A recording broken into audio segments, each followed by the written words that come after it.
Agora meio-dia, 21 minutos. Eu vou fazer agora uma das entrevistas que eu tô tentando há mais tempo aqui.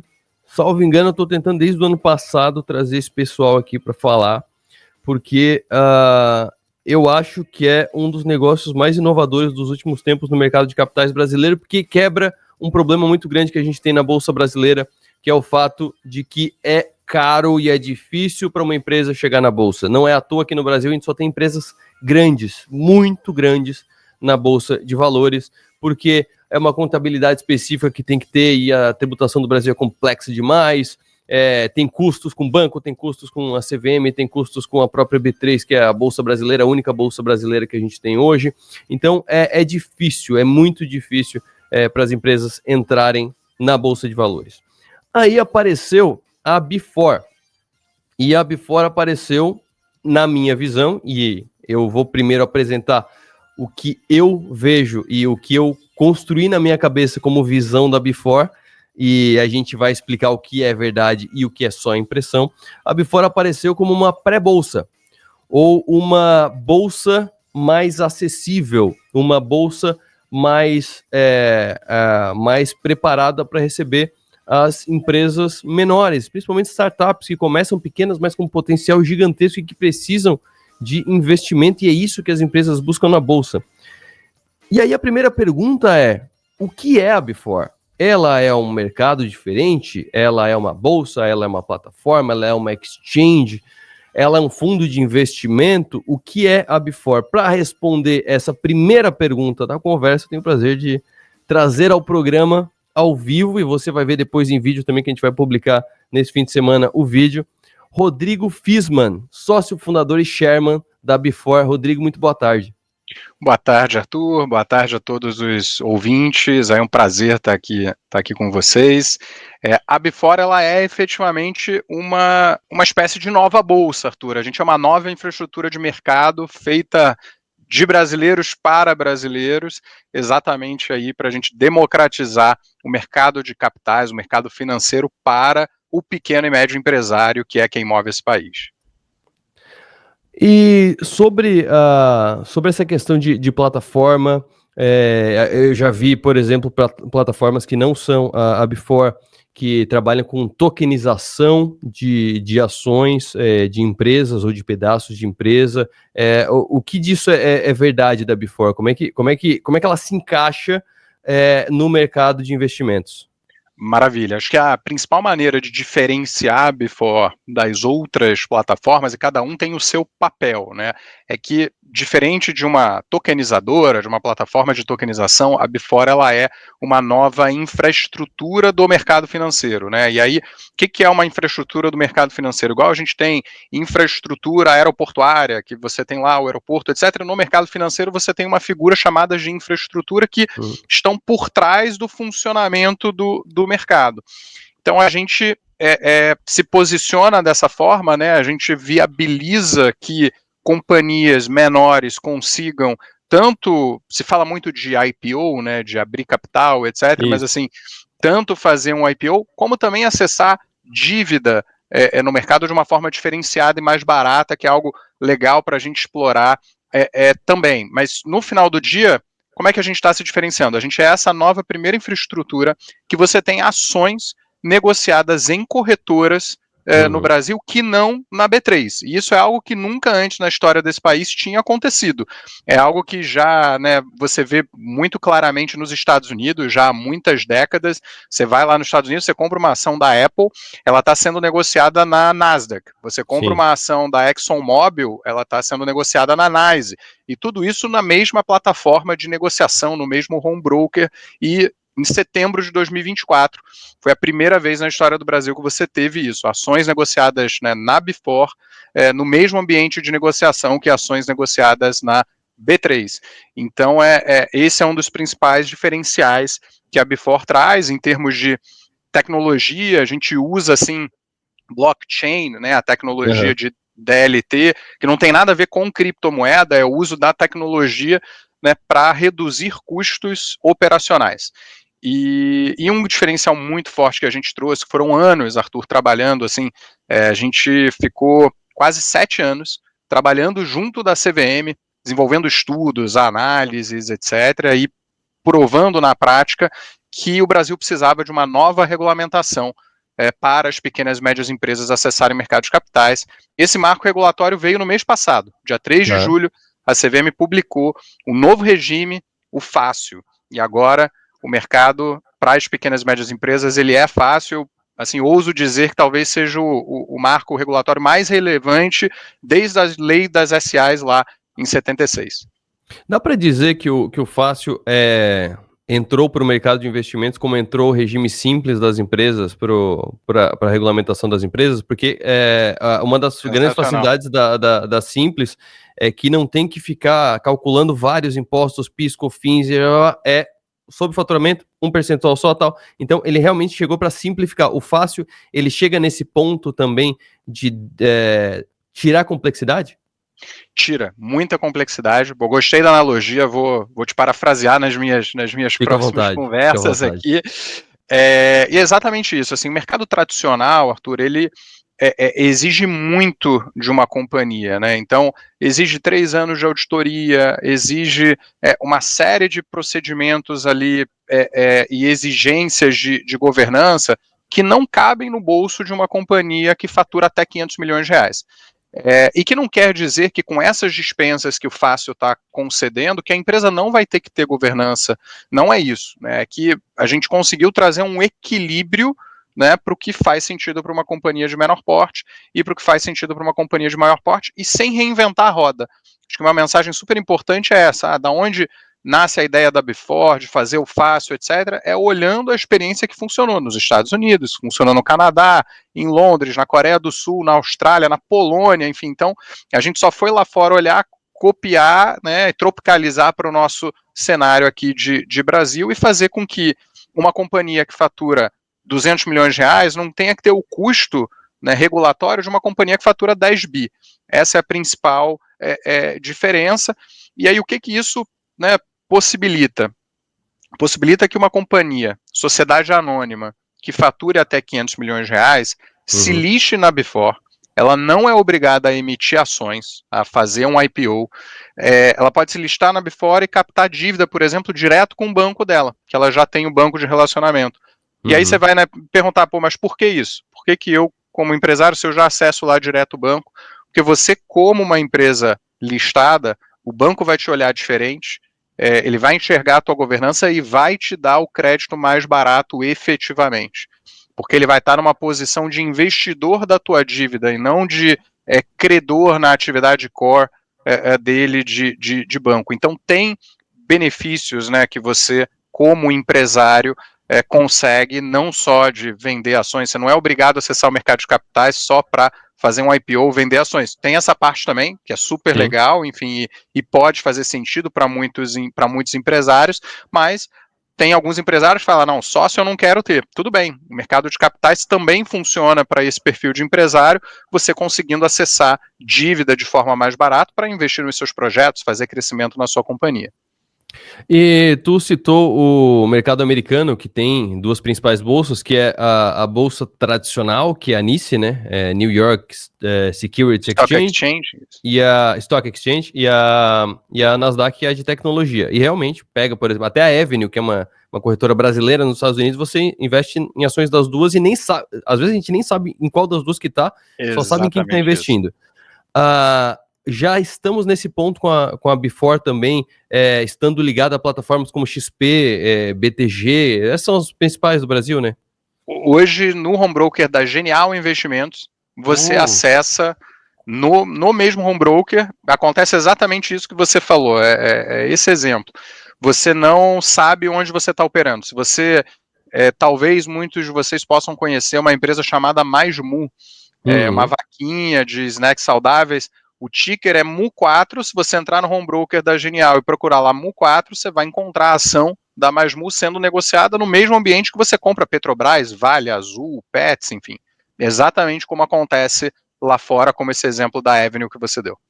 Então, de novo, eu vou repetir algumas questões aqui, porque o objetivo dessa conversa é realmente mostrar essa evolução do mercado, essa novidade. É como se fosse uma bolsa paralela à B3 no Brasil? Exatamente isso. É uma bolsa. Isso. É exatamente isso. Exatamente. Maravilha.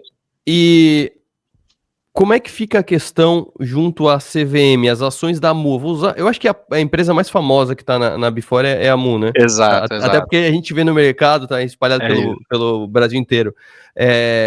A ação da MU que tem na Before tem a mesma validade jurídica, tem as mesmas características que uma ação, por exemplo, da Camil, para pegar comida também da Camil que está na B3?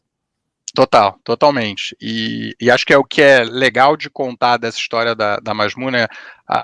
Bom, a Before ela é regulamentada pela CVM, a Masmu, como uma empresa de capital aberto listada na Before, ela está sujeita à regulamentação, né, específica para esse tamanho de empresa, né? Então, sim, tem algumas dispensas para essas empresas que faturam abaixo de 500 milhões de reais.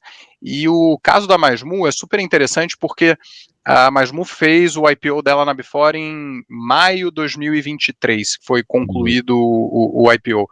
Em outubro de 23, a British American Tobacco, que é a dona da Souza Cruz aqui no Brasil, ela faz uma proposta de compra de uma participação minoritária na Masmu. E aí eu estou dando esse exemplo exatamente para mostrar, porque esse exemplo ele mostrou que toda essa estrutura que a gente fez, a regulamentação, a governança, funciona igual, mesmo a Masmu tendo diversas dispensas e tendo sido mais barato para ela ter acessado o mercado. Então, no momento que essa operação vai se concretizar, a Masmu solta um fato relevante para o mercado, avisando, olha, eu estou aqui, recebi uma proposta de venda minoritária, depois ela faz uma assembleia para aprovar um aumento de capital para poder receber como sócia a Souza Cruz, né?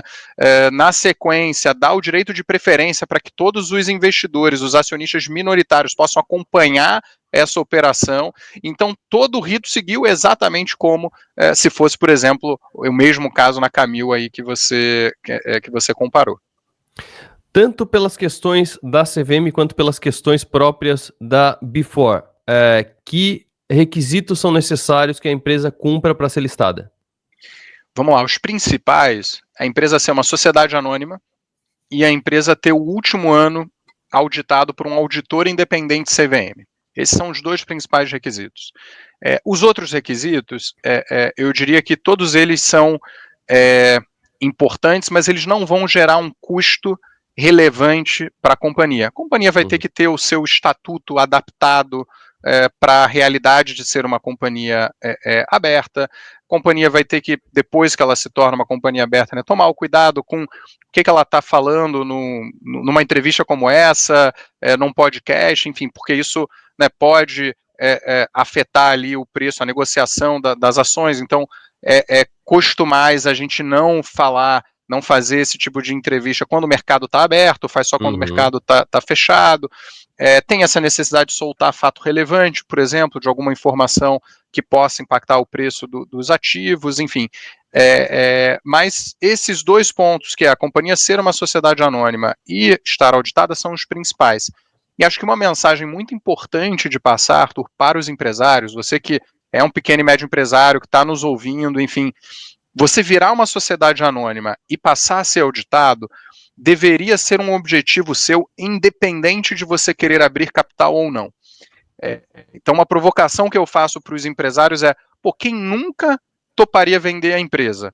E aí todo mundo sempre me responde brincando, depende da proposta, né? Se for uma proposta boa, a gente sempre escuta. Agora, outra pergunta é, você está pronto para vender a sua empresa?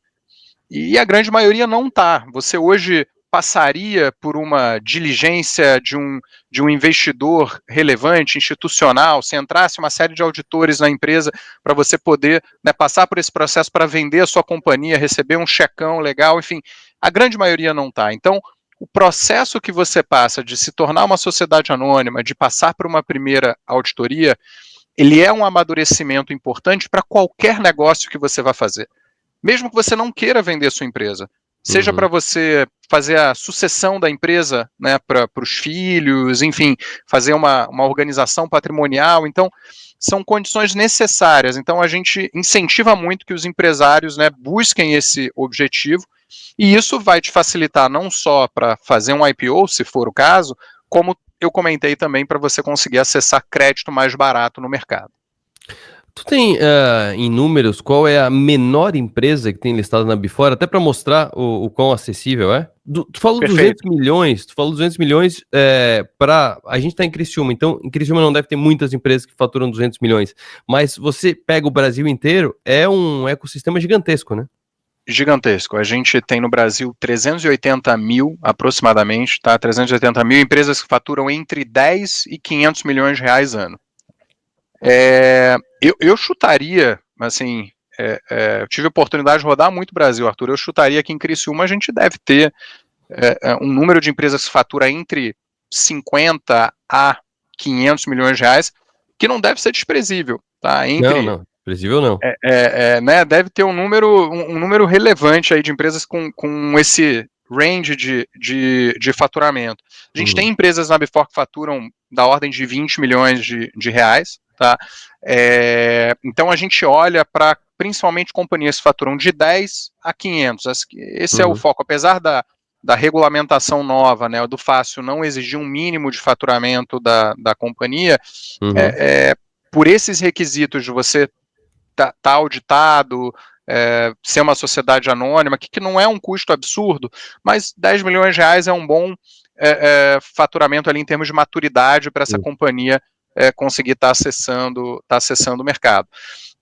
Então, e é factível, né? Você consegue ali contratar, assim, para dar um número, e aí, só para deixar claro, varia de empresa para empresa, mas só para dar uma ideia, um auditor independente de renome, assim, uma placa bem conhecida no mercado, para uma companhia que fatura 20 milhões de reais, vai cobrar aproximadamente 3 mil reais por mês para fazer uma auditoria completa na companhia. Então é algo que uma companhia que está faturando ali seus 10 milhões, 20 milhões de reais, consegue, né, pagar, e você ter o balanço auditado da sua companhia te dá mais controle, te dá mais acesso ao mercado, como a gente está falando aqui, mas faz com que você amadureça os seus processos, enfim, e é algo importante de ser perseguido, independente se a companhia quer fazer um IPO ou não.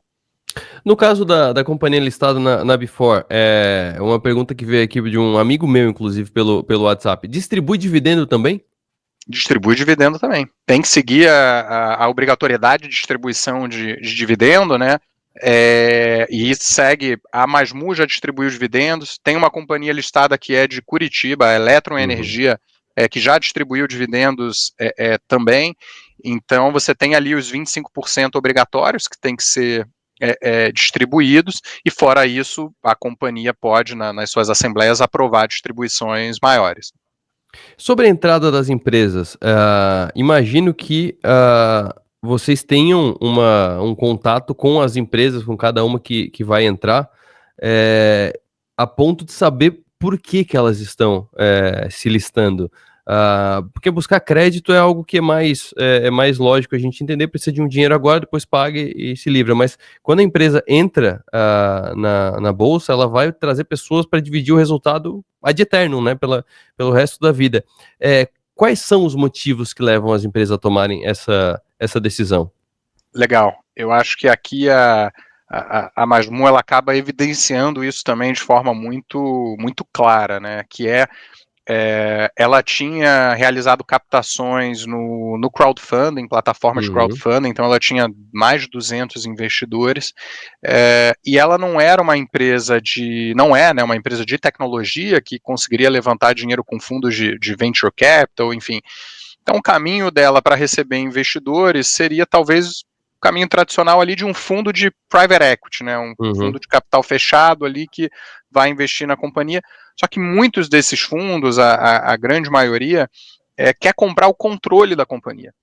Então a Masmu se via numa situação de que, olha, eu não quero ter obrigação de vender o controle da minha companhia, nem agora, nem necessariamente no futuro, mas eu quero acessar mais capital para continuar esse crescimento, né? Então acaba que a gente tem um gap no mercado brasileiro, porque empresas em crescimento que querem levantar capital, mas não sendo capital de dívida, né, ficavam órfãos. Ou você ia ou você era uma empresa de tecnologia que consegue acessar um fundo de venture capital, né, de startups, ou então você vai para o Private Equity ou você acessa dívida. E você não conseguia acessar o mercado como um todo. Então, diria que a principal razão das companhias que querem acessar o mercado de capitais fazendo um IPO, vendendo as suas ações, é conseguir sim ter acesso a capital para crescer, sem ter que necessariamente abrir mão do controle da companhia, né? E ao mesmo tempo você se expor para mercado interessante. Assim, você consegue acessar também investidores estratégicos mesmo em mercado de capitais. Mesmo não vendendo para um fundo, etc., você tem fundos que investem em companhias de capital aberto que podem ser investidores estratégicos para aquela companhia, tá no conselho de administração da companhia ou em algum comitê e ajudar os empresários nessa jornada. Ô, Rodrigo, e como é que começou isso? Como é que surgiu a Before? E eu já quero que tu conte a história da Before, falando sobre como é que vocês veem hoje e para o futuro o posicionamento da Before no mercado brasileiro. Se é o que parece hoje uma bolsa para empresas de menor captação, de uma maneira mais simplificada, e que talvez seja uma etapa para depois ser listada na B3, ou como é a Nasdaq sendo uma bolsa em paralelo que em algum momento vai começar a trazer trazer pessoas jurídicas, né? Trazer empresas de todos os tamanhos. Maravilha. Bom, vamos lá. A Before, ela nasce de uma semente que foi plantada em mim, na Patrícia, que é a CEO e cofundadora da Before, na época que a gente estava na XP. Eu e a Patrícia fomos sócios da XP em momentos ali semelhantes, e eu tive a oportunidade pela XP, que sempre teve uma capilaridade muito forte aí nos últimos 20 anos, de conhecer empresários do Brasil inteiro, literalmente, né? Então, ali em 2013, quando a XP não era tão conhecida como hoje, mas já tinha essa capilaridade, a minha rotina era viajar a uma cidade diferente do Brasil, nos escritórios da XP, conhecendo pequenos e médios empresários do Brasil inteiro e tentando ajudá-los a investir melhor pela XP. Então a gente viveu a democratização do mercado de capitais para o investidor. Mas conhecendo esses empresários, eu vi que tinha uma demanda grande de acessar mercado, acessar soluções em mercados para as suas empresas. E que o mercado não era amigável para esse tamanho de empresário. Então, a partir daí nasce a vontade de criar algo para o Brasil, principalmente olhando os mercados lá fora, entendendo que um país forte, com uma economia forte, passa por um mercado de capitais forte, e quando a gente tem 80% quase dos empregos sendo gerados pelas pequenas e médias empresas, um terço do PIB sendo gerado pelas pequenas e médias empresas, e essas empresas não acessam o mercado de capitais de uma forma facilitada, a gente tem um problema. Então a Before nasce para resolver esse problema, foram muitos anos investindo para a gente resolver o problema regulatório, e agora, com esse marco regulatório aí maravilhoso que foi o Fácil, conseguir destravar efetivamente o mercado para as PMEs. E para o futuro, assim, o nosso posicionamento, Arthur, é muito focado no Fácil, que de certa forma, a gente também sente, a Before é um filho, e o Fácil também. O foco está nas pequenas e médias empresas. É óbvio que a infra que a gente montou, ela está pronta para atender qualquer tamanho de empresa. Então, se a gente fizer o trabalho direito, prestar um bom serviço, a empresa que passar dos 500 milhões de faturamento, ela não vai querer sair daqui, ela vai querer continuar. Então, o futuro a gente vai ter que ver, mas a gente está pronto para que as empresas continuem aqui, escrevam uma história bonita e deixem um legado importante, que é como eu falei, né, a Before é feita de brasileiros para brasileiros, ela é um legado efetivamente para o Brasil. E a Before, ela, no planejamento para o futuro, ela se mantém com ações ou também pode vir outro tipo de ativo, como tem na Bolsa, fundos imobiliários, fundos listados, coisas do tipo? Existe no modelo Fácil, existe também essa previsão? No modelo Fácil, não. Na regulamentação que a Before tem, nas licenças que a Before tem da CVM, sim, a gente pode operar outros ativos. Os primeiros outros ativos a serem lançados são os ativos do Fácil, que é a parte de dívida, debêntures e notas comerciais. de empresas. Depois disso, independente do fácil, a gente pode sim lançar outros produtos como fundos, produtos securitizados, enfim. E aí a gente vai vendo a demanda que o mercado traz, né, e que necessidades e dores que o mercado sente para a gente buscar atender. E a Before, o nome Before, de onde que ele surgiu? Bom, Before ele é o acrônimo para Balcão de Empresas Emergentes 4. Então Genial. Parabéns. foi criação da Patrícia, e aí você pode fazer analogias, né, de Before B3, Sim. ou de B4, ou ser algo novo depois da B3, enfim, então tem analogias aí subliminares. Aproveitando todo esse teu conhecimento, você é até um pouco do escopo da entrevista, mas é uma dúvida que eu tenho há muito tempo e eu acho que tu é a melhor pessoa que eu conversei até hoje para tirar essa dúvida. Como é que é o contrato social de uma empresa listada? Porque cada vez que tu coloca ou tira um sócio de uma empresa, e eu já trabalhei por muito tempo no administrativo de empresa, é uma dor de cabeça, junta comercial e coloca, e assina e reconhece. E na bolsa a gente tem gente entrando e saindo da sociedade o tempo todo. Como é que isso é configurado no contrato social da empresa? Excelente pergunta, Arthur. Então, não tem como eu não responder sem trazer uma visão técnica, tá? Então, Claro. talvez para quem A esteja pergunta é escutando, técnica. né? Mas vamos lá. Uma empresa listada só pode ser uma sociedade anônima. Sociedade anônima, ela não tem contrato social, ela tem estatuto social. A sociedade limitada, efetivamente, ela tem o contrato social que fica registrado na junta e qualquer alteração passa pela junta comercial. Já numa sociedade anônima, ela tem um estatuto social, os sócios eles não estão previstos no estatuto, toda sociedade anônima tem que ter um livro de ações. E aí essas compras e vendas são feitas pelo livro de ações. Numa empresa de capital aberto, é obrigatório que você tenha um escriturador das ações que controla esse livro de ações. E aí vem um grande diferencial que a gente trouxe, que foi usar a tecnologia blockchain para controlar o livro de ações junto com o escriturador. Então, hoje, o livro de ações da Masmu, ele funciona da seguinte forma, tem quase 10%, se eu não me engano, das ações da Masmu estão em circulação na Before. Essas ações que estão em circulação na Before, o controle de titularidade delas acontece na rede blockchain da Before. Então as ações são um token, e aí cada token representa, né, uma ação, e aí você tem a titularidade dessas ações sendo controlada pela tecnologia, e o escriturador ele participa dessa rede blockchain e concilia com o livro de ações que está fora da Before, que é onde estão, por exemplo, os controladores, onde está a participação da Souza Cruz, e isso é uma conciliação que acontece diariamente pelos sistemas, do escriturador e o sistema da Before. E aí você não tem esse problema de ter que ir na junta para toda vez que tem uma negociação, e o modelo ele é semelhante na B3, você tem o escriturador, só que na B3 não se usa a tecnologia blockchain para fazer esse controle de titularidade. Até por isso que deve ser mais caro, né? Porque aí é muito mais trabalhoso e deve demandar muito mais pessoas mesmo, humanas, né? Exatamente isso, exatamente isso. Aproveitando então, eu acabei entrando num assunto muito legal. Tu falou de 10% da MU, da Mais MU, em free flow, digamos assim, usando bem o termo da bolsa. Se por acaso os controladores ou a própria British Tobacco quiser colocar 10% mais, como é que é o processo?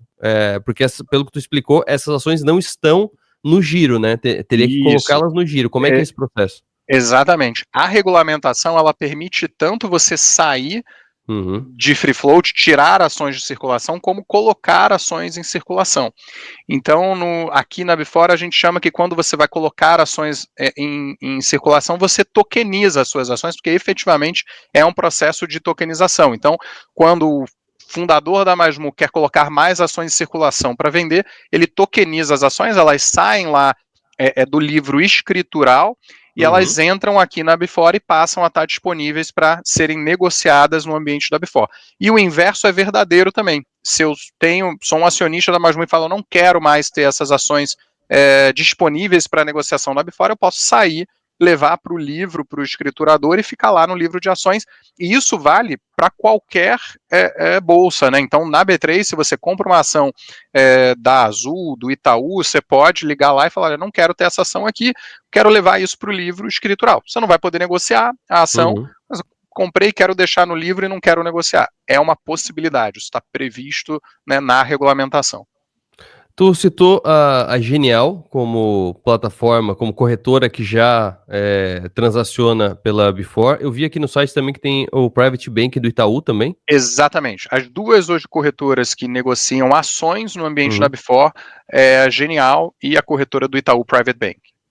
E o que falta para esse acesso surgir também nas outras, como principalmente a XP e o BTG? Já está em negociação? Tem alguma trava? O que acontece? Está em negociação, é um processo de priorização de tecnologia, porque no final do dia, acho que hoje talvez algo que é comum a todas as empresas brasileiras é ter uma fila ali de tecnologia grande para ser cumprida, e como eu comentei, assim, algo que nunca antes tinha acontecido no país, né? Então, por mais que a tecnologia tenha evoluído muito, enfim, mas é algo que não acontece da noite para o dia.